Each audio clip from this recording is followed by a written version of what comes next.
हाँ 7 कलर नहीं होते। There was a dispute among scientist. ये तो प्रिज्म की खासियत है, हो सकता है रंग उसी में होते हों जो वो दे देता हो, कुछ लोग ऐसा सोचते थे साइंटिस्ट। तो न्यूटन ने इसको वंस फॉर ऑल सेट कर दिया। ऐसा डायग्राम आपके बुक में। Now some scientists were saying that colors are not in white light but given by prism, but it is inside prism.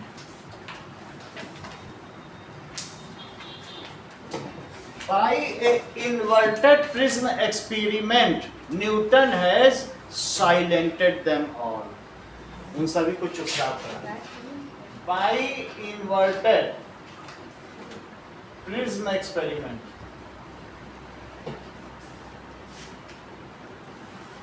Newton resolved this issue once for all.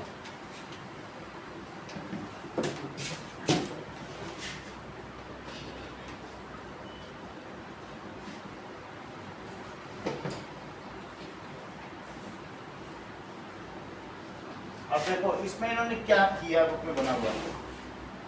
एक पहले prism लिया, prism में ये light जा रही है, इसका ये पाथ है और ये परपेंडिकुलर है। जितने भी कंपोनेंट लेने हैं परपेंडिकुलर और इसकी ओरिजिनल पाथ के बीच में ही लो। ओके नाउ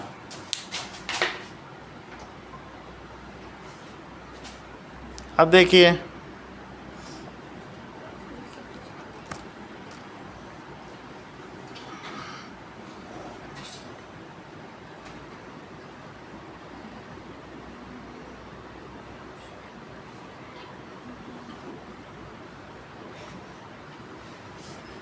चलो हाँ अगर उस एम आई ऑडिबल?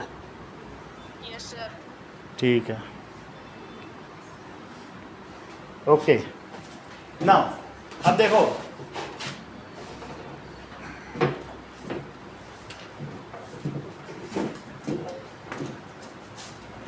तो इसमें सारे कंपोनेंट्स आएंगे। ओरिजिनल पाथ से तो लाइट दब जाएगी क्योंकि डेंसर मीडियम में जा रही है और वॉयलेट ज़्यादा दबेगी, और जबकि रेड कैसी होगी, रेड कम होगी। तो ऐसा हमने दिखा दिया है। ये दोनों दो ही कंपोनेंट दिखाए, बाकी तो इसके बीच होंगे ना। तो भी प्योर हमने बना दिया, नीचे भी होता है। और इन्होंने इसमें एक इन्वर्टेड प्रिज्म और लिया, ऐसा प्रिज्म लिया। और इससे क्या होगा, जब ये लाइट जाएगी दूर तो फिर और दूर हटेगी। ओके एंड ये देखो, ये तो तुम्हें मालूम है ना स्पेक्ट्रम में दूर हटती कि नहीं, तो फिर क्या होगी, फिर और दूर हटी। और इसी तरीके से नॉर्मल से ये भी लाइट दूर हटी। इसको आप नॉर्मल बना के भी देख सकते हो। तो ऐसा देखोगे then you will actually perceive the correct idea. देखो दूर हट रही है कि नहीं, नॉर्मल से दूर हट रही है। फिर यहाँ नॉर्मल बना दो।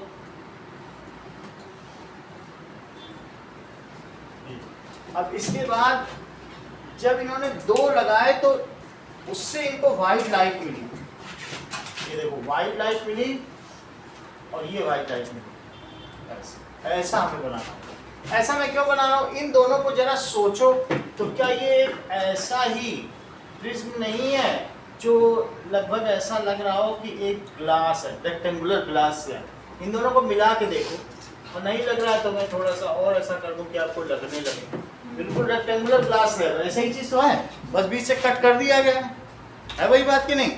तो इसमें अगर यहाँ से लाइट जाती थी तो क्या तुमको ये लगता था कि वो अपने पाथ से डेविएट हो जाती थी, और वो जैसे यहाँ पर जाएगी तो थोड़ा दबेगी, दबती थी कि नहीं, और फिर दब के फिर यहाँ निकल जाती थी। और हमने कहा था इसको लेटरल डिस्प्लेसमेंट कहा था, आपको कहा था। लेटरल डिस्प्लेसमेंट क्या होता है कि जो इमर्जेंट रे है वो उसकी इंसिडेंट रे के पैरेलल होती है। और इस डिस्प्लेसमेंट को देखो, यहाँ पर भी मैंने वही किया। जबकि कुछ बच्चे बनाते हैं तो इसे को टेढ़ा मेढ़ा बना देते हैं, समझ आया? तो अभी मैंने ये इसलिए नहीं बनाया क्योंकि मैं थोड़ा सा इसको मैच कर दूंगा तो सब काम बन जाएगा। यानी पहले में डिस्पर्सन किया और उसको कॉम्बिनेशन किया। दिस इज द ये combined experiment of dispersion of colours and combination of colours again to white light. पहले white light has dispersed into various components and when inverted prism is kept तो वही components क्या हो जाएंगे, then they recombine to form a white light, and that emergent white light it is parallel to the incident white light। बात समझ आ गई? तो दोनों एक्सपेरिमेंट हो गए, ग्लास स्लैब का भी हो गया और साथ ही साथ रिकॉम्बिनेशन। तो वंस फॉर ऑल सेट कर दिया कि नहीं कि प्रिज्म में कलर नहीं होते। अब देखो यहाँ पर जो ये लाइट आई है दूसरी तरफ से निकलनी चाहिए, तो अब हम इसमें कैसे करें? यहाँ से तो नहीं आएगा, इसको दबना चाहिए।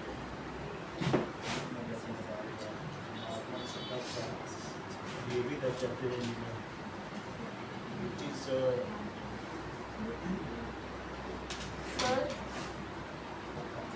सर हाँ सर ये रेक्टेंगुलर ग्लास स्लैब में लाइट स्प्लिट होती है क्या? हाँ होती है। अब देखो इसको मैं दबा दे रहा हूँ, ये कर दिया, अभी इसको फिर से बनाएंगे। और इसको देखो इस वाले में, इसमें और थोड़ा बहुत इधर उधर होगा क्योंकि हमने कोई पैरेलल बहुत अच्छा नहीं बनाया। ये थोड़ा ऐसा लगना चाहिए, बस थोड़ा दूर जा रहा है, थोड़ा दूर तो जा रहा है। और फिर इसके बाद क्या करते हैं, इन दोनों को कंबाइन कर जाना चाहिए। इतना कोई नहीं करेगा आपसे, लेकिन ये चीज हो गया। फिर इसके बाद कॉम्बिनेशन, समझ में आया? हर पॉइंट पे नॉर्मल तो इसमें भी नहीं डाला गया, लेकिन ये दूर हटेगा और फिर कंबाइन होगा, वो सब चीजें होंगी। Okay, and again it will be like this. तो ये रे हो जाएगी, तो that is emergent ray and this. So what we can say that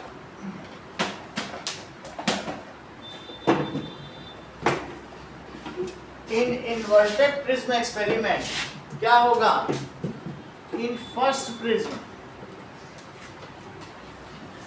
dispersion of white light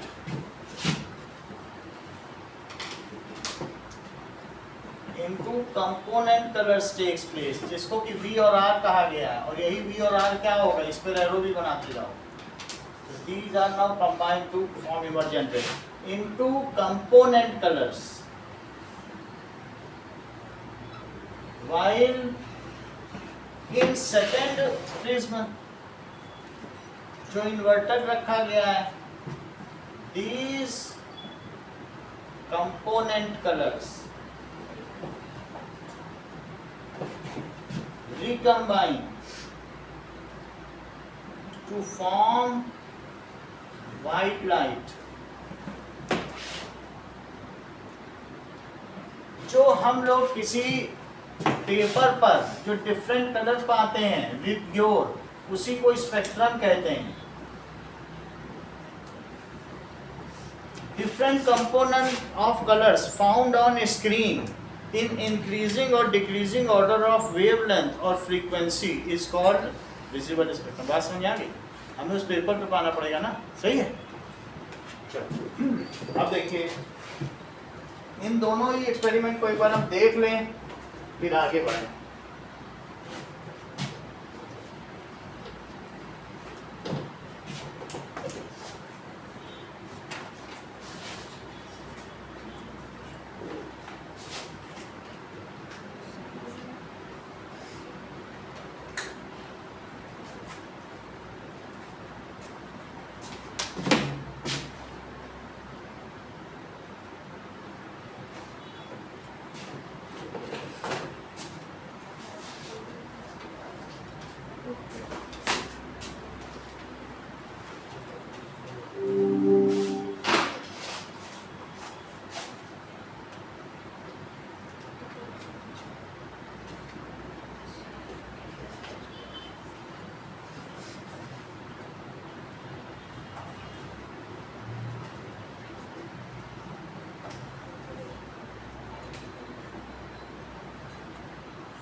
dispersion through prism. अब देखो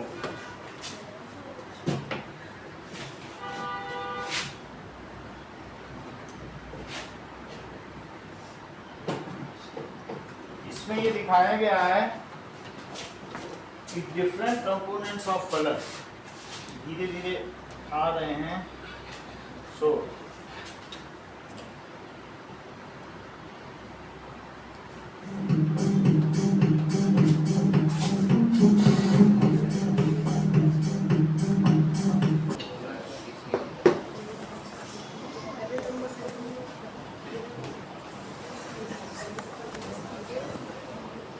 चलो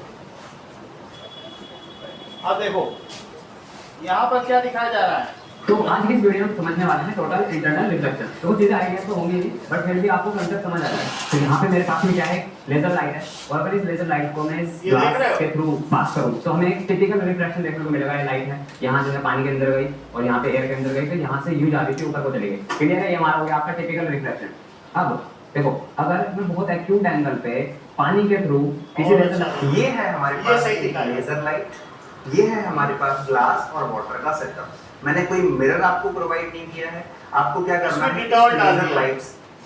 अब मैं आपको दिखाता हूँ कि रिफ्लेक्शन कैसे हो सकता है। देखो ये रे ऑफ लाइट मैंने अब यहाँ पे डाली है, ये सही कर रहा है, ये देखो सही है। देखो ये लाइट रे क्या है, इधर आई तो इधर गई, तो इधर बाउंस बैक हो रही है, मल्टीपल टाइम बाउंस बैक हो रही है। क्या यहाँ मिरर लगा हुआ है कोई? नहीं, विदाउट मिरर रिफ्लेक्शन हो रहा है। That's why this phenomena is known as total internal reflection. Okay, समझ आ गया? अंडरस्टूड? क्लियर? इस तरह से हम कांसेप्ट को और आसानी से समझ सकते किया जा हैं। सकता है, लेकिन ये है हमारे पास एक लेजर लाइट, ओके ये है हमारे पास ग्लास। चलो, so you have got adhered the idea of total internal reflection। अब समझ में आ गई। तो यहाँ पर रेनबो क्या चीज है, देखो यहाँ पर यही हो रहा है। बुक का फिगर देखो, क्या यहाँ पर TIR हो रहा है? तो TIR होने के लिए क्या होगा बताइए, ये इधर आ गया और टोटल इंटरनल रिफ्लेक्शन, और ये क्या आ गया बताओ, इधर आ गया। अब बताओ अगर यहां से इन दोनों पॉइंट पे नॉर्मल डाल दिया जाए तो क्या होगा बताओ। तो ये नॉर्मल से दूर जाएंगी, तो नॉर्मल से दूर जाएंगी। अब जरा देखो, तो ये वॉयलेट भी दूर गई और ये भी दूर गई रेड, और ये दोनों जब दूर गई अपने मार्ग से हट गई, लेकिन कहीं ना कहीं तो ये मिल ही जाएंगी ना। Now they will meet somewhere far away। बादल हमसे 1 किलोमीटर दूर है और यहाँ पर एक व्यक्ति खड़ा हुआ है। ओके, तो हम इसको और अच्छा बना दें, स्केल से बनाएंगे तो सही हो जाएगा। ये रे बेंड लग रही है, ये देखो यहाँ पर थोड़ा ये दिखाना पड़ेगा, और भी और दूर कर दें हम लोग को। ऐसा क्या है, उसको नॉर्मल से दूर करना है ना, तो नॉर्मल से इसको थोड़ा दूर करें, तो ये दूर कर दिया ये।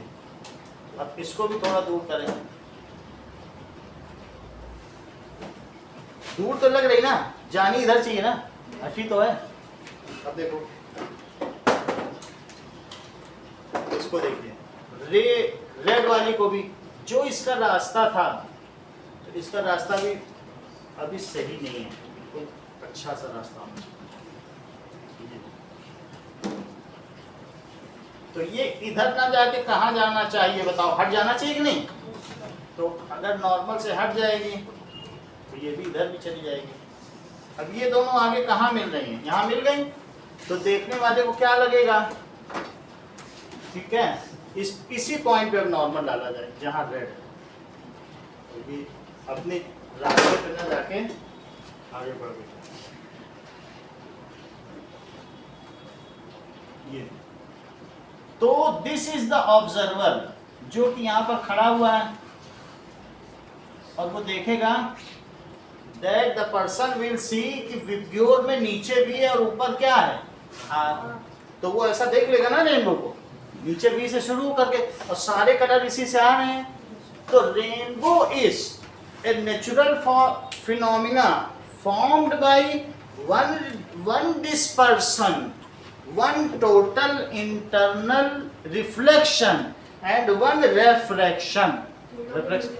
तीन चीजें होती हैं इसमें, और इन तीन चीजों के कॉम्बिनेशन से क्या बनता है? बताओ क्या क्या चीज होती है? और रिफ्लेक्शन ही हो रहा, देख लो ये मोनोक्रोम है ना, अलग अलग कलर अलग अलग एंगल पर डेविएट हो रहे हैं, तो ये तो रिफ्लेक्शन हुआ ना। सबसे पहले रिफ्लेक्शन इसीलिए सिखाया गया, इस चीज को लिख लो। यही आपको जितना लिखाया गया था शुरू में जो लिखा है रेनबो, और ये लाइन लिख देना तो पूरा हो जाएगा। चलो सो बाकी एरो बना दीजिएगा, थोड़ा बड़ा ऐसा डायग्राम बनाइएगा, छोटा मिनिएचर में कुछ समझ में नहीं आता है, इसको लिखो sunlight. Now rainbow is formed, ठीक है, rainbow is formed due to, किसकी वजह से? One dispersion, one TIR total internal reflection है, एंड वन रिफ्रैक्शन, इनकी वजह से हो रहा है, ठीक है। So this is formed due to this. अब देखिए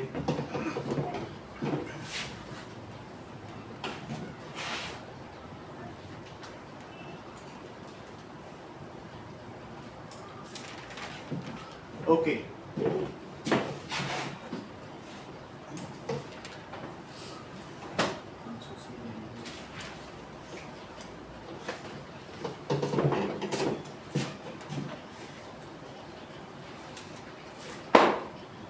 एंड अगर आपसे पूछा जाए तो ये जो रेज हैं ये हमारी आईज से होते हुए अंदर जाती हैं। The spectrum is formed at our retina, हमें लगता है कि वहाँ बन रहा है, लेकिन वहाँ से रे रिफ्लेक्ट होके आ रही हैं, तो फाइनली वो पर्दा कहाँ है? स्क्रीन कहाँ है? वहाँ स्क्रीन नहीं है, वहाँ से तो आई, आने के बाद, ठीक है, अगर तुम सोचो यहाँ पेपर रख दे तो पेपर बन जाएगा, फिर तुम्हें यहाँ से देखना पड़ेगा। क्या तुम आकाश में तुम्हारे पास पैसा है जहाज का? क्या तो नहीं, वहाँ पे बनाएंगे, एक पेपर रख दो, हम यहाँ से देखेंगे, कहाँ देख पाओ? तो इसलिए ये कहीं बन नहीं रहा है, क्योंकि रेज आ रही है। ऐसा तो नहीं कि तुमने पेपर रख दिया, रे तो आ ही रही है, तो कहाँ बना बोलो? Rainbow is form. वो बहुत सारे लोग इसमें गलत कर देते हैं, MCQ आया है, कहते एटमॉस्फेयर, स्काई, कहीं नहीं बनता है। Rainbow is formed at our retina, तो स्पेक्ट्रम ये लिख लो ना, spectrum is found at our retina. Rainbow is semi circular spectrum, ठीक है, at an angle, angular range of 40 degree to 42.5 degree above horizon,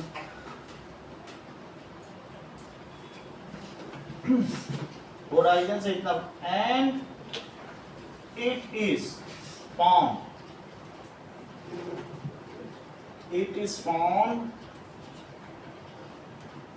at retina, retina बनता है। अगर कोई फाइटर जेट में बैठा हुआ व्यक्ति है और नीचे बादल है और सन ऊपर से है, तो ऐसे में उसको यहाँ से रेनबो दिख जाएगा इसको, लेकिन ऐसे में उसे सर्कुलर रेनबो दिखेगा 40 degree. So the person above cloud will see circular rainbow. समझ में आया? हमको, हमारे लिए भी सर्कुलर है, लेकिन धरती पूरा बनने कहाँ देती है? जो उधर का आधा हिस्सा है वो हम देख ही नहीं पाते, बना तो पूरा ही होगा। जहाँ पर वो कट हो जाता है, धरती मिली आकाश से, तो वहां पे तो नहीं देख सकते, तो है सर्कुलर, हम देख से नहीं सर्कुलर बात। So the person above cloud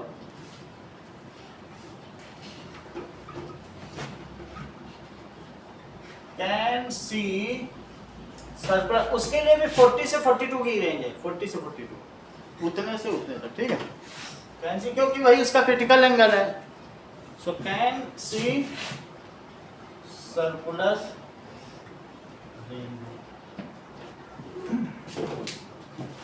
No. अब देखिए, right a detailed note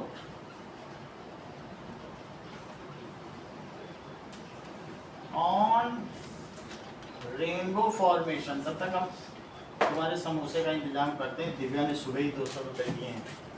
detailed note on rainbow formation and make रे diagram for it.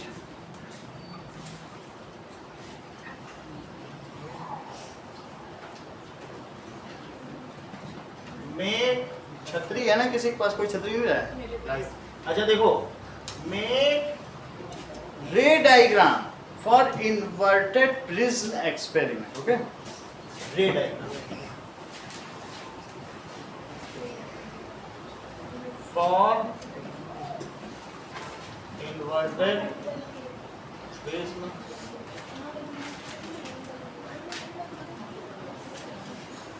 so what is the meaning of this experiment?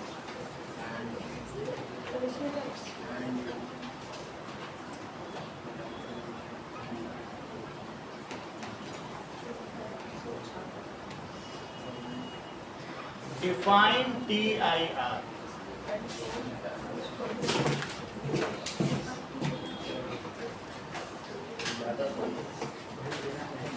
ये सब इतने में ही लिख देना, आ जाएगा। सर टोटल इंटरनल में पूरा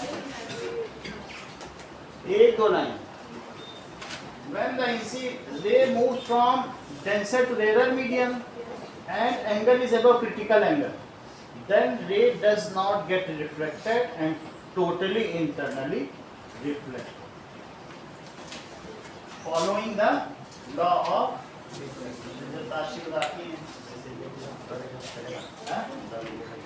पूरा लिखने से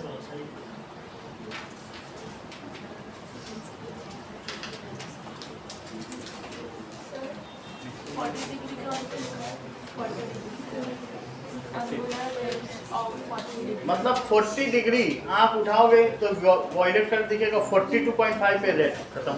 अभी दिखाएंगे तुमको वीडियो, बुक में बना हुआ है, देखो थोड़ा बहुत दिख रहा है ना। रेनबो का एक डायग्राम बना है, उसमें तुम्हें पता चल रहा है नीचे वॉयलेट है। इनकी बुक तो बहुत अच्छी है, इसको पता भी चल रहा है, हमारे भी पता चल रहा है। पर रेड लग रहा है इसमें कहाँ से?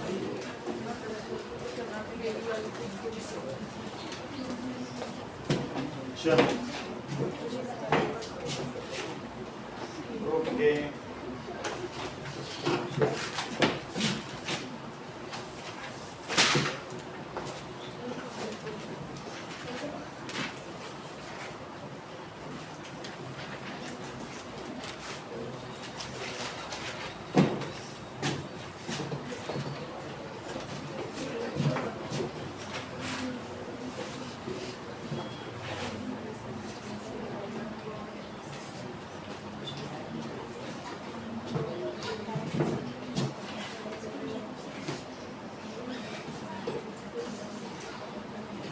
चलिए ये तो थोड़ा सा ही पता है, ये चक्कर कर लेंगे।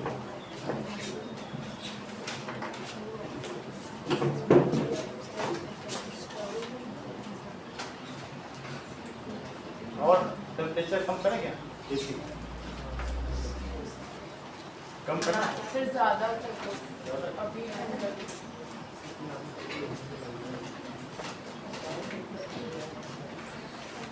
वो तो ज़्यादा ही है, कितना है?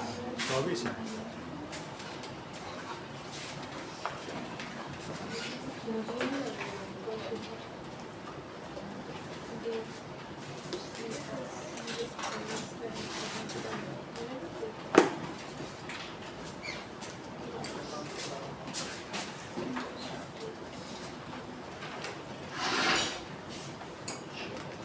रॉकेट वाला रे डायग्राम बनाना। हाँ? कौन सा? Question number 2 inverted prism, first में वो ड्रॉपलेट, वो रेनबो है।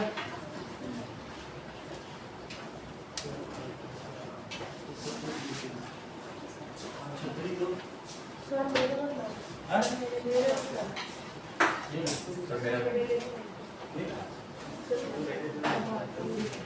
और किसी दिन करें।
Rainbow formation.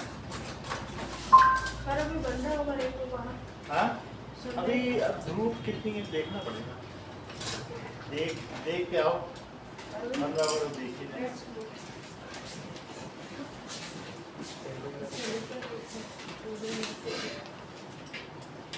ये देखो ये We've all seen a rainbow, ये देख रहे but हो? how many of us have seen ऐसा the बनता end? है। What do you think it is due to? I read you in the comments. What We've do all you- seen a rainbow, but how? Whether you're a ये Catch देखो a आपने glimpse of a पानी पे rainbow कहा when था, you're witnessing a rather पानी पे magical rainbow बन display रहा of है। physics in action. ये देखो। Rainbows occur when sunlight and rain combine in a very specific way. Imagine a garden sprinkler. Rainbow का फॉर्मेशन एक फैसिनेटिंग नेचुरल फिनोमिनन है जो लाइट के रिफ्रैक्शन, डिस्पर्जन और रिफ्लेक्शन के कारण circular rainbow.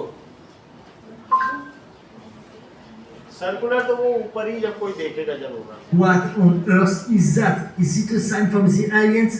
No. It's just Mother Nature that gives us a beautiful circular rainbow. What? ठीक है, सर्कुलर रेनबो बहुत ऊपर से दिखेगा। सर पहाड़ पे से दिखता है। ठीक है, ये देखो ये अंतरिक्ष यात्री देख रहा है।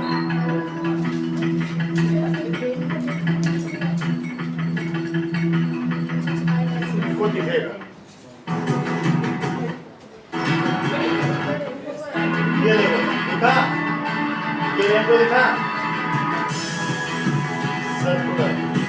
ये देखो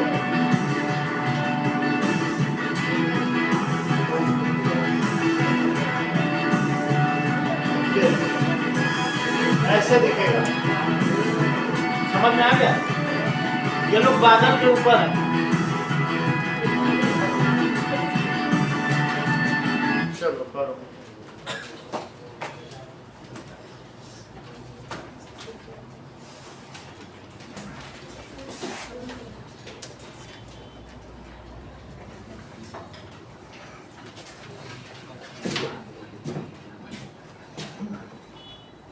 Atmospheric refraction.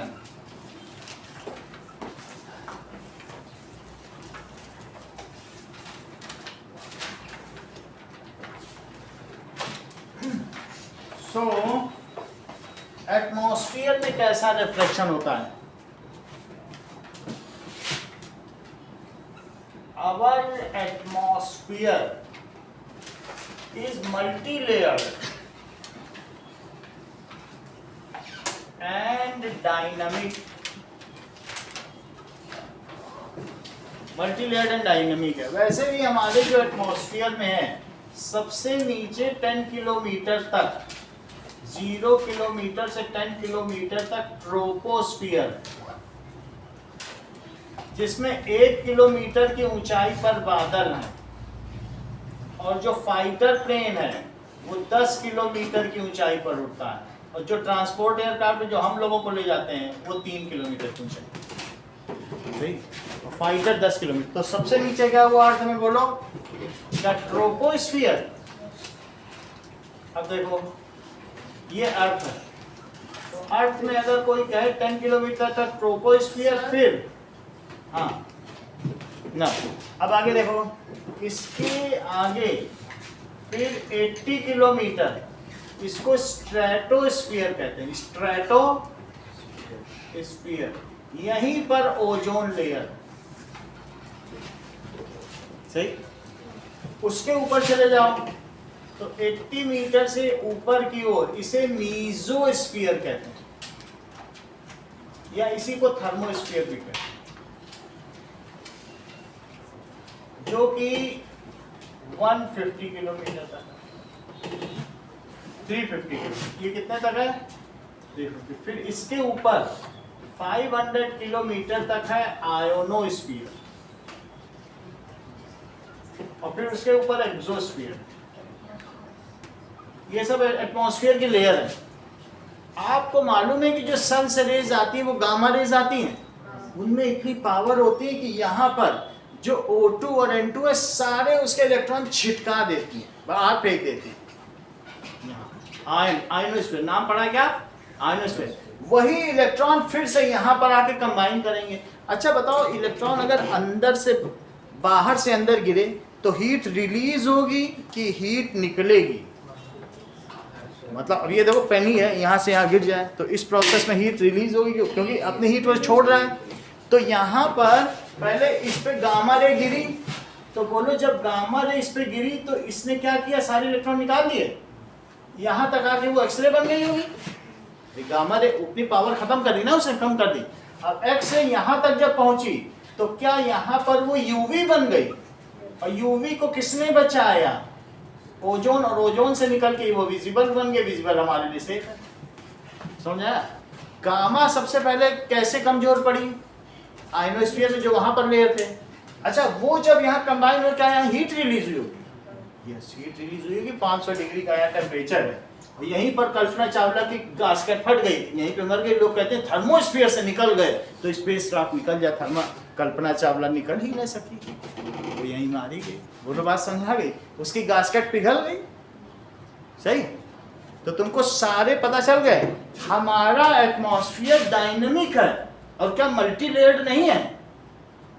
Here also many kinds of air winds are moving horizontally as well as vertically. बहुत सारी आप देखते हो वेस्टर्न डिस्टर्बेंस आते हैं यहाँ पर जोधपुर, गुजरात, राजस्थान में, वो दैट इज मेडिटेरियन सी से, और अक्टूबर नवंबर में बारिश करते हैं। क्लास 7th 8th में भूगोल में पढ़ा, ज्योग्राफी में, वेस्टर्न डिस्टर्बेंस से आते करते, तो वहाँ से अलग अलग तरीके की हवा चलती रहती है, कुछ हॉरिजॉन्टल चलती रहती है और कुछ vertical. So our atmosphere is wavering, ऐसा वेव की तरह, सिर्फ मल्टी लेयर्ड ही नहीं है, ये कोई कांस्टेंट नहीं है, ये डायनामिक है, अदलता बदलता रहता है। समझ आ गई। तो देखो बुक में बिल्कुल वही लिखा है। सो इन दिस क्या होगा बताइए, कि अगर सन होगा तो सन की वजह से बोलो यहाँ पर जो सैंड है वो जल्दी गर्म हो जाएगी क्या, और सैंड के जल्दी गर्म होने से क्या इसके ऊपर की हवा जल्दी गर्म हो जाएगी, फिर वो हल्की हो जाएगी, और हल्की हो जाने की वजह से क्या ऊपर उठेगी। और जितनी हाइट पे जाओगे, कहीं भी तुम हाइट पे चले जाओ, तुम राजस्थान में चले जाओ, गुजरात में चले जाओ, जो वहाँ माउंटेन है उसका टॉप ही हिल स्टेशन, 1 किलोमीटर तुम ऊपर चले गए, अपने आप ही हवा ठंडी हो गई। हिल स्टेशन के लिए कहीं जाने की जरूरत नहीं, बस कोई पहाड़ है उसके ऊपर अपने आप आँख बंद करके चले जाओ, वहाँ ठंडक, हाइट पे ठंडक होती है, एल्टीट्यूड पे भी तो बेस होता है ना टेम्परेचर। तो बोलो जब ये गर्म हवा ऊपर चलेगी, जमीन गर्म हो गई ना, तो क्या ऊपर की ठंडी हवा नीचे नहीं चलेगी। Is it not the vertical rotation of air? That is, the lighter, hotter air moves upward. However, the upper colder air moves downward. So in this way, there is a rotation of air. इस चीज को क्या कहते हैं, convection current. पानी को कभी गर्म होते हुए देखा है? पानी जब नीचे गर्म होता है तो क्या होता है बताओ, नीचे का पानी एक्सपेंड करता है, हल्का होता है, जब ये ऊपर जाता है तो ऊपर का नीचे आता है। So that is the rotation of temperature by the rotation of substance is known as convection. इसे क्या कहते हैं। और अगर चीजों को देखो, 3 चीजें तुमको बता दी, वैसे आपने 8th में पढ़ा है लेकिन फिर भी याद दिला देता हूँ। अगर यहाँ गर्म किया जाए तो ये हिस्सा भी, यहाँ पर अगर आपने उल्टी कैंडल लगा दी तो क्या ये जो उल्टी कैंडल है ये थोड़ी देर में गिर जाएगी, और यहाँ वाली तो गिर भी गई, लो वो अगली वाली गिरने वाली। तो क्या यहाँ पर से जो हीट का ट्रांसफर हो रहा है उसमें मटेरियल का भी ट्रांसफर हो रहा है? नहीं, सिर्फ इलेक्ट्रॉन इधर उधर हिट कर रहे हैं और कोलाइड कर करके आगे पहुंचा दिए। इस प्रोसेस को क्या कहते हैं, हीट ट्रांसफर को? बोलो, कंडक्शन। क्या बोलते हैं, कंडक्शन। और जिस प्रोसेस में हीट का ट्रांसफर हो, हीट ट्रांसफर हो रही, पानी भी धीरे धीरे गर्म होता है, नीचे का गर्म पानी ऊपर और ऊपर का ठंडा पानी नीचे, ऐसे रटता पलटता रहता है। इस चीज को क्या कहते हैं, कन्वेक्शन। क्या कहते हैं, कन्वेक्शन। और हीट ट्रांसफर का वो मोड तुम्हें याद हो, कल अमन ने बताया था, सर ये जो सन रेज यहाँ पहुँचती हैं ये वैक्यूम में ही पहुँच जाती है, इनको किसी मीडियम की जरूरत नहीं रहती, इनको रेडिएशन कहते हैं। The heat transfer method in which no medium is required, एक one is radiation, other is convection, और तीसरा क्या है, कंडक्शन। सॉलिड में कंडक्शन, लिक्विड में कन्वेक्शन, और जो इलेक्ट्रोमैग्नेटिक नाम ही में छिपा है रेडिएशन। वो बोल बोल के कह रहा है मैं वैक्यूम में चल सकती हूँ, मैं वैक्यूम में चल सकती, बोल रहा है कि नहीं। तो कौन से 3 मेथड हुए, सही है। तो तो हमारे एटमॉस्फेयर में एयर का हमेशा कन्वेक्शन होता है। बोलो समझ में आ गई बात? क्योंकि एयर भी तो फ्लूइड है, एयर और लिक्विड दोनों को फ्लूइड माना गया, दोनों बह सकती, हवा भी तो बहती ही है, ठीक है। तो अब आगे क्या लाइन लिखते बताइए, our atmosphere is multi layered and dynamic, ठीक है। In this hot air near earth surface rises up, ऊपर उठेगी क्योंकि वो हल्की हो जाएगी, and cold air comes down, ठीक है।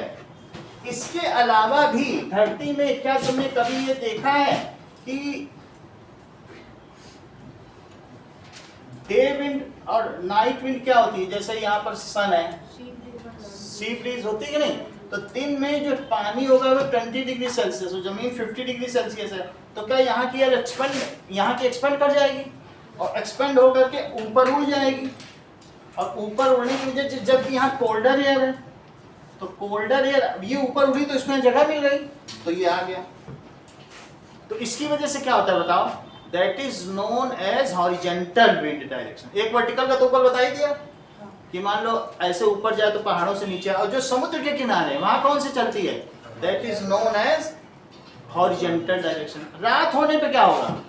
रात होने पर ये वाटर 20 रहेगा, लेकिन यहाँ पर 10 डिग्री हो जाएगा, जमीन बिल्कुल ठंडी हो जाएगी। तो ऐसे में ये वार्मर है और ये कोल्डर है, तो वार्मर होने से यहाँ जो थोड़ी बहुत इस तरीके से हवा ऊपर उठी तो इसको इसने भर दिया, तो इधर से इधर, तो ठीक है। इसको कहेंगे कि कौन सी ब्रिज? ये सी ब्रिज है, ये लैंड ब्रिज हो जाएगी। तो जो मछुआरे यहाँ पर है वो कहेंगे अरे बड़ी ठंडी हवा आ रही, रात को निकलो मछली पकड़ने, वहां से ठंडी हवा आ रही। नहीं, बात समझ में आ गई? तो इस तरीके से there are vertical and horizontal winds are moving, that's why our atmosphere is wavering. ये कैसा है? So there are also there are horizontal movement of air।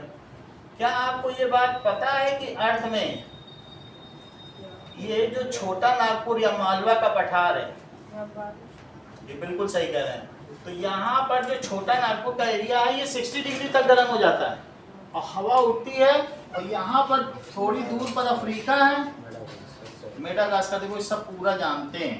तो ये मेडागास्कर से जो हवाएं चलती हैं वो इधर से साउथ ईस्ट से यहाँ एंटर कर जाती हैं, है ना। चूंकि ये पूर्व दिशा में से आते हैं इसीलिए पुरवाई कहते हैं, पुरवैया, पवन पुरवैया चले रे पुरवैया, है कि नहीं? अब यहाँ तक देख लीजिए। तो इस तरीके से यहाँ बुक कह रही है कि there are various low pressure zone is created on the land which attributes toward the horizontal waves. कितनी अच्छी बात लिख दी उन्होंने, साइंस की बुक में लिखा दी, देखो कि लो प्रेशर जोन इज क्रिएटेड। जैसे छोटा नागपुर में हुआ तो उसकी वजह से कितनी दूर से मानसून चल के आ गए हमारे यहाँ, तो लो प्रेशर जोन जहाँ भी गर्मी ज्यादा पड़ेगी समझो वहाँ बारिश होने वाली। ओके, तो हमें ज्यादा नहीं चाहिए, बस इतना तुम लिख दोगे, आवर एटमॉस्फेयर इज वेवरिंग, इतने में तुम्हारी जीत है।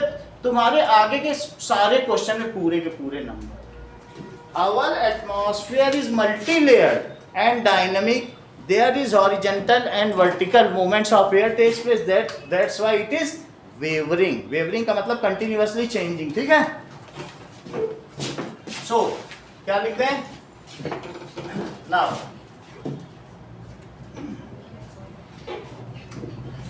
So our atmosphere is wavering in nature।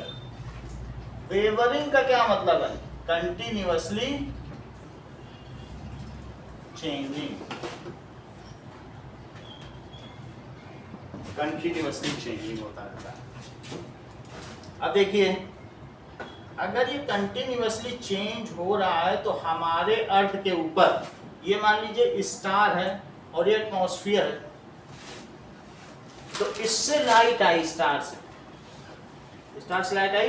अच्छा बताओ क्या अंदर अब ये इसके पहले तो सब कुछ जो लाइट आई थी वो रेडिएशन से आई थी ना, उसको लाइट को चलने के लिए क्या किसी मीडियम की जरूरत होती नहीं ना।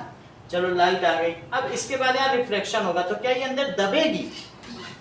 दबेगी नॉर्मल पे, तो थोड़ा दबेगी और फिर और क्या नीचे आने पे और डेंसर एयर होगी। जो भारी गैसेस है वो heavier gases are near surface, जो लाइटर है वो ऊपर। ऐसी बात होती है, हैवियर चीज तो नीचे होती है कि नहीं? एयर में भी यही रूल लागू होता है, जैसे लिक्विड डिफरेंट लिक्विड्स में होता है वैसे। तो और नीचे आएगी तो नीचे और ज्यादा एटमॉस्फेयर की डेंसिटी और दबेगी, फिर और नीचे आएगी तो क्या और दबेगी। देखो मैं अंदर लाता जा रहा हूँ और अल्टीमेटली ये जब आएगी तो ऐसे घूम जाएगी। तो देखने वाले को क्या लगेगा कि जहां से लाइट आई है वहीं से क्या पीछे चली होगी, यहीं कहीं पीछे से चली होगी। तो वो इस स्टार को क्या सोचेगा, यहां सोचेगा, जबकि स्टार ये है। So actual position of star appears above the original position of star. That is, the apparent position of star is above the actual position of star, and also at certain times we receive less amount of light and at other times we amount greater. क्यों? इस वजह से पूछा जा रहा है why stars are flickering. Flicker क्यों करते हैं, ट्विंकलिंग क्यों करते हैं?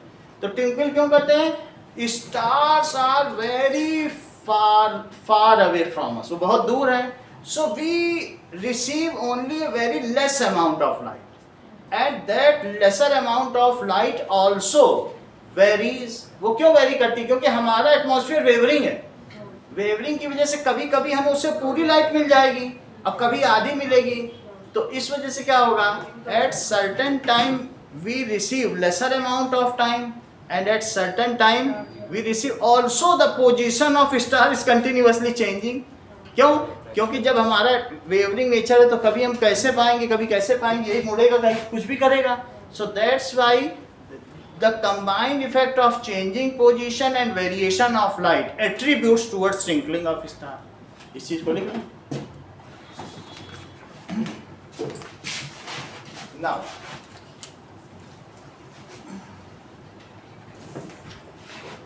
question is,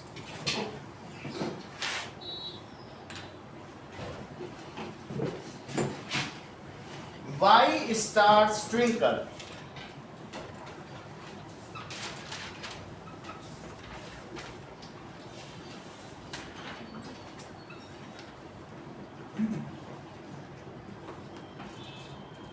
Our is dynamic and wavering in nature.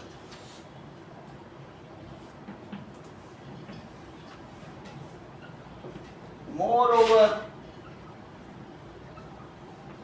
stars are very far away, point-sized objects, far away from us. So we receive very less amount of light from them.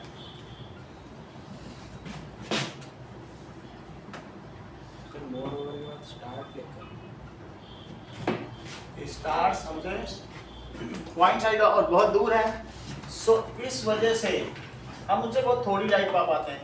This light at certain time we receive lesser light, and at other times we receive greater amount of light.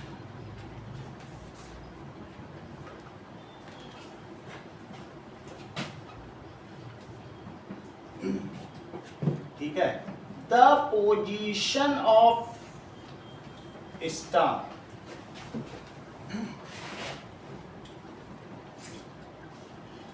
also varies due to dynamic nature of atmosphere.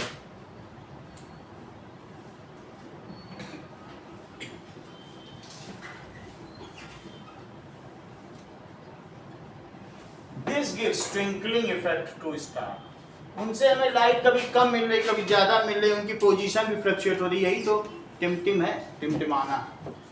This is this causes twinkling of stars. Why the apparent star position, जैसा आपके book में बना है, why planets को नहीं होते। अभी वो तो आगे लिखाएंगे। why apparent position of star is above actual position.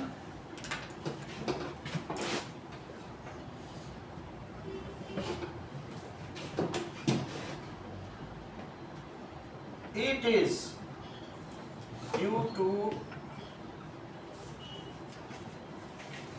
atmospheric refraction. जब किसी का भी इसमें क्वेश्चन का आंसर आपको ना आए तो यही बोल देना, इसमें तुम्हें फुल नंबर है।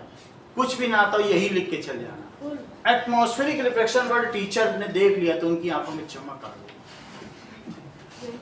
ये इतना जादू वाला वर्ड है, ड्यू टू एटमॉस्फेरिक रिफ्लेक्शन। अब देखो कि व्हेन रे फ्रॉम स्टार, ठीक है, कम्स टू अर्थ, तो पहले सीधा बनाना और जैसे ही अर्थ के पास आए तो क्या कर दो, बेंड कर दो, क्योंकि यहाँ पर एक ऐसे ऐसे बना दो तो उसकी वजह, और फिर यहीं से क्या ले लो,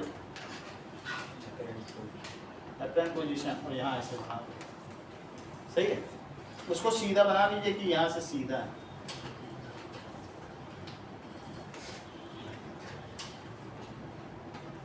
ये लाइट ऐसे आएगा due to atmospheric reflection when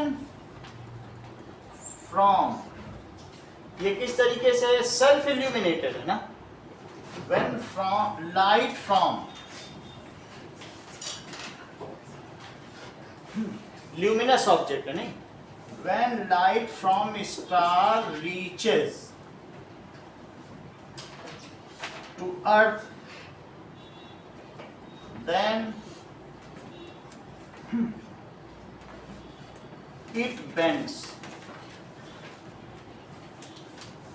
bends towards normal continuously.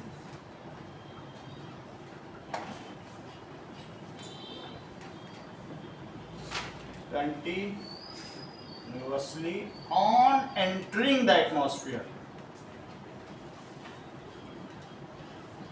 Denser layers of atmosphere, क्योंकि नीचे जाने पे क्या डेंसर लेयर मिलती जाएंगी, तो डेंसर लेयर्स ऑफ एटमॉस्फेयर, और इसकी वजह से क्या होगा, ठीक है, when it reaches to observer it appears that the star is raised as per the diagram shown. ज्यादा लिखने की जरूरत नहीं, बस 2 ही नंबर का आता है question. So when it reaches to observer, then the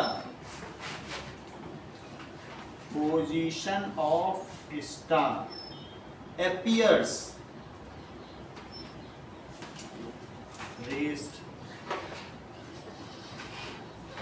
as per diagram.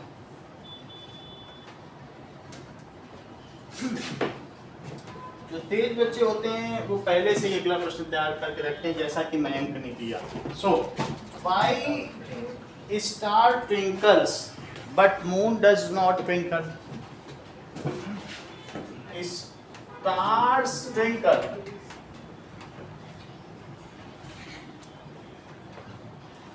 But moon does not.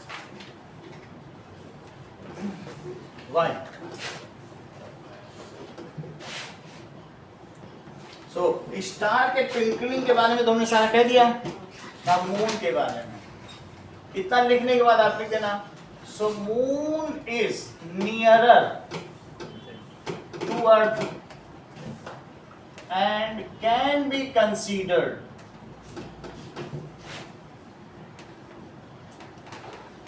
as group of point size objects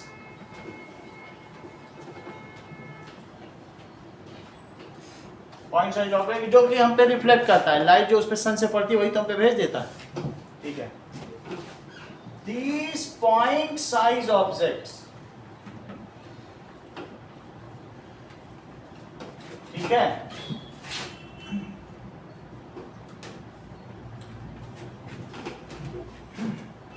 show continuous variation, इनमें वेरिएशन होगा इन लाइट इंटेंसिटी, कभी वो लाइट कम भेजेंगे कभी ज्यादा भेजेंगे, ऐसा तो नहीं होगा, वो भी वही काम करेंगे। In light intensity,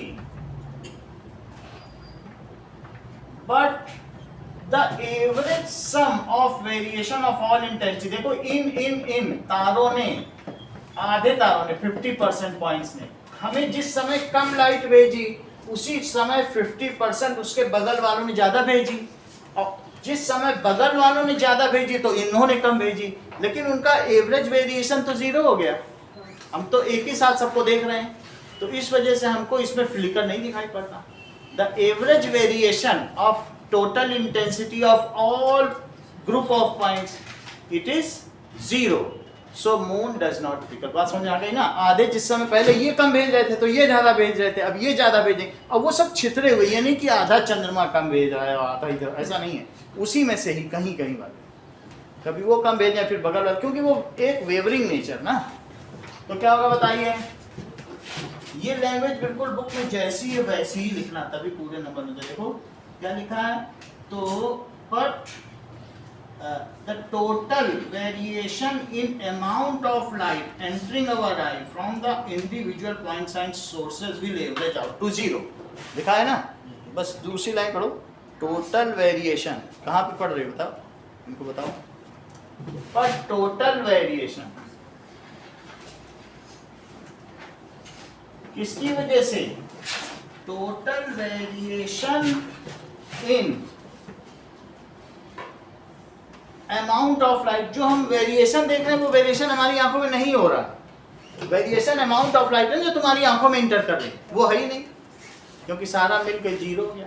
total variation in amount of light entering in our eye due to group of points is zero, so it है ना आसान। Total variation in amount of light entering in our eye due to group of points averages to zero, so moon does not twinkle.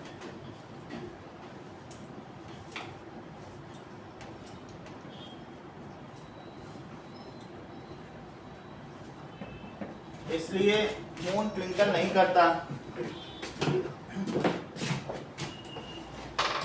What is the reason of delayed sunrise and delayed sunset? Archita इधर काटा दे। Advance sunrise and delayed sunrise, बोलिए। Sir जब वो horizon को नीचे जाता है तो वो लाइट बेंड होके आती है, तो हमारी आई उसे सीधा, मतलब सीधा समझती है। Explain reason for advance sunrise and delayed sunset. हम एक्चुअल सनराइज से 2 मिनट पहले सन को देख पाते हैं और सनसेट होने के 2 मिनट बाद तक देख सकते हैं। इस तरह से हम सन को 4 मिनट ज्यादा देखते हैं। इसका क्या reason? So we can see, ठीक है, या witness sunrise 2 minutes advance than actual sunrise.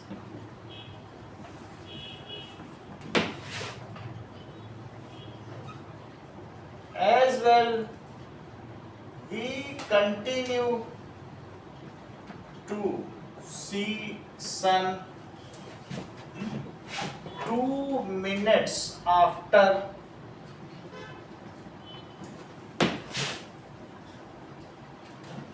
sun 2 minutes after, even when sun is set.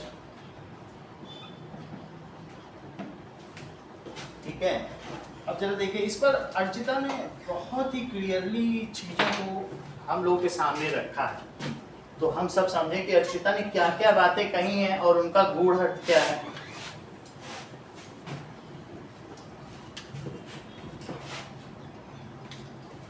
देखो,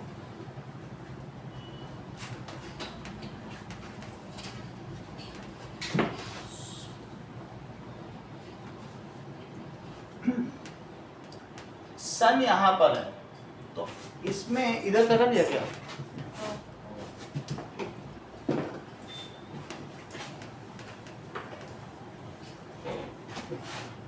ये देखिए, तो इधर पर जब सन होगा, वास्तव में सन यहां से आएगा, इधर जाएगा, तो हम लोगों को लगता है कि ईस्ट से आ रहा है, तो इधर पर सन है। अब ये जो होराइजन से नीचे चला जाएगा, तो इस होराइजन वाले को तो अब नहीं दिखना चाहिए। यहाँ पर कोई अगर आदमी खड़ा है तो क्या वो देख पाएगा? वो तो नीचे चला गया, उसको तो यहाँ का प्लेनर एरिया दिखेगा, प्लेन एरिया के नीचे कुछ दिखता ही नहीं है, सन तो नीचे चला गया। तो ऐसे में लेकिन सन की रेज ऊपर ऊपर तो जा रही है ना, तो ऐसे में जो ऊपर जाने वाली रेज है वो अगर यहाँ भी आ सकती है, ये सन की रेज यहाँ भी आ सकती है, यहीं पर भी आ सकती है, तो यहाँ आने वाली रेज जब इधर आने वाली रेज, ये सब तो छोड़ दो, तो क्या ये इस व्यक्ति के पास एटमॉस्फेरिक रिफ्लेक्शन की वजह से पहुंच जाएगी? क्योंकि ये डिफरेंट रेज, ये तो बेंड होती जाएंगी ना। अगर आपको ये लगता है तो मैं और पास कर देता, इतना तो बेंडिंग ठीक नहीं लगता, इतना अब ठीक है, तो इससे अभी ठीक लग रहा है कि यहाँ तक तो सीधी है, ऐसे सब तरफ जा रही है, लेकिन अर्थ में भी अगर यहाँ पे पहुंच गई तो मुड़ के तो इसकी आंखों तक पहुंच ही जाएंगे, क्योंकि डेंसर कंटिन्यूअसली नीचे डेंसर मीडियम है ना, और मुड़ी और मुड़ी और मुड़ी, मुड़ गई नहीं मुड़ जाएंगी। फिर समझो, मान लीजिए जैसे अर्थ है और अर्थ में बहुत सारी लेयर है, तो कभी भी कोई अगर यहाँ पर आ गई तो क्या वो अंदर मुड़ेगी, फिर और मुड़ेगी, फिर और मुड़ेगी, तो पहुंच जाएगी। तो इसी तरीके से सन से हर तरफ ले जा रही थी, यहाँ भी जा रही, तो यहाँ वाले को कुछ लगेगा सन कि ठीक है अभी है सनराइज, इसको तो दिखेगा, अभी इसके लिए सनराइज नहीं, जब अल्टीमेटली अर्थ मूव करेगी, घूमेगी, तो इसके लिए भी सनराइज होगा, एक एक करके होगा। लेकिन यहाँ के लिए देखो, सन अभी कहाँ पे है? क्या होराइजन से नीचे है? और इसकी रे इसको नहीं मिलनी चाहिए, इसको दिखना भी नहीं चाहिए, लेकिन जो रे ऊपर जा रही थी वो एटमॉस्फेयर भी तो मेरा 700 किलोमीटर है, तो वहां पे जो रे गई वो क्या हुई, वो सीधे नहीं निकलेगी, यहाँ चली जाए, वो मुड़ के इसके पास आ गई। तो इस व्यक्ति को लगेगा अरे अभी तो सन कहाँ है, तो यहाँ पे देखेगा, मुड़ने के बाद भी आपको सन बिल्कुल कहीं ना कहीं दिख जाएगा, तो यहाँ पे उसको दिखेगा कि नहीं? जब भी तुम अपरेंट पोजीशन स्टार में तो मैं नहीं बना पाया था, सन पे बना देता हूँ, ऐसे डॉट बनाओ, क्योंकि वो अपरेंट है, एक्चुअली आ गई, तो इस तरीके से वहां रे नहीं जा रही, तो इस तरीके से हमने क्या दिखाया बताइए, that when sun is below horizon then also its rays after atmospheric reflection reaches, हर एक सवाल का जवाब है atmospheric reflection reaches to the person, ठीक है, ऑन अर्थ, जो भी वहां पर है। So when sun is at horizon, ज्यादा लिखने की जरूरत नहीं है, horizon at the time of, अब ये सनराइज है, तो अब यहां से ये निकले, ये बल्कि होराइजन से नीचे है, देख लो, तो अभी इसको हमने उसको 2 मिनट पहले ही देख लिया, sun is below horizon, below horizon, then also sun rays क्या होती हैं? Sun rays due to atmospheric reflection. कुछ भी लिखो, कुछ गलत भी लिखो, इसी को हाईलाइट कर दो, तुम्हारा सवाल सही है। सालों से हम देख रहे हैं गलत होता ही नहीं। जिसने एटमॉस्फेरिक रिफ्लेक्शन लिख दिया उसका सवाल सही है, चाहे कुछ भी लिखो। 2 लाइन भी लिखेगा एटमॉस्फेरिक रिफ्लेक्शन लिख दो, हाईलाइट कर दो, सब सही, और कुछ नहीं लिखा जाए, हम भी नहीं देखते हैं। सो ऑल्सो सन रेज, ठीक है ना, क्या लिखे बताइए? Sun rays due to atmospheric reflection reaches to observer, और वहां वो दिखा देना reflection reaches to observer. So we see advanced sunrise. क्या देखते हैं बोलो? Advanced sunrise. और यही जब यहां पहुंच जाए तो ऐसे में भी ये सन इधर पर भी तो यही होगा। दूसरी तरफ जब ये होराइजन से नीचे चला गया तो क्या होगा? देखिए यहां पे चला गया तो ये जो सन यहां पर पहुंच गया तो क्या इससे आने वाली रे यहां पर भी वही काम करेगी? यहां बेंडिंग ना करिए, बेंडिंग तो हमें कहां करनी चाहिए? अब सही है, फिर भी थोड़ी बेंडिंग हो गई। अब सही है ना? बिल्कुल ऐसा लगे कि एटमॉस्फेयर में आने के बाद ही मिल जाए। तो इसमें इसे सन कहाँ दिखेगा?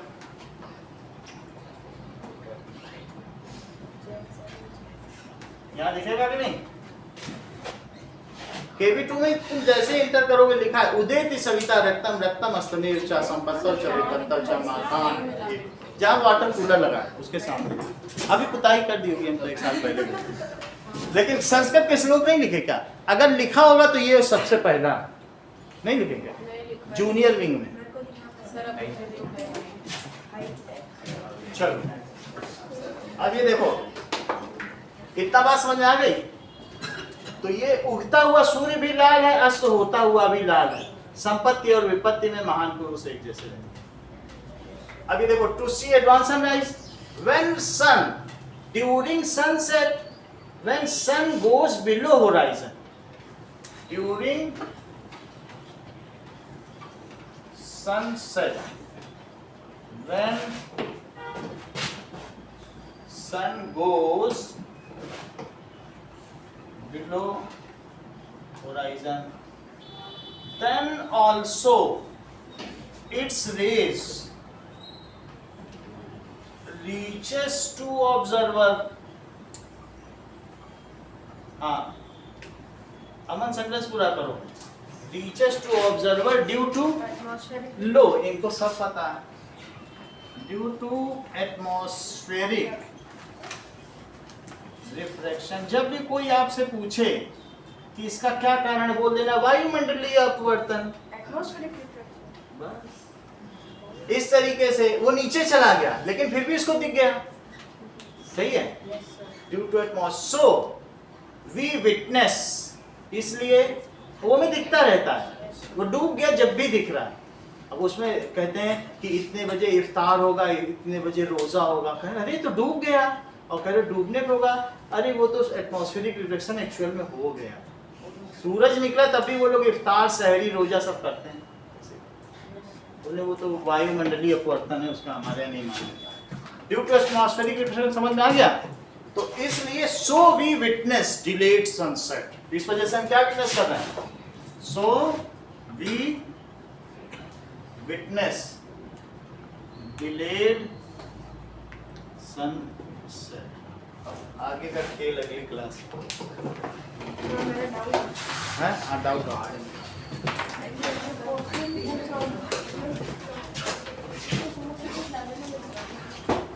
थोड़ा बच्चे का बहुत लंबे लंबे चैप्टर हैं।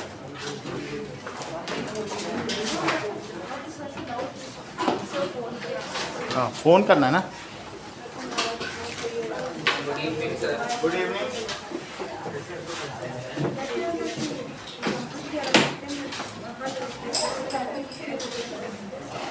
पूछ रहे क्या?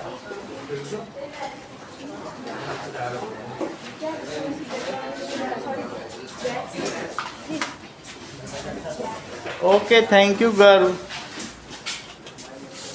Thank you sir. वेलकम।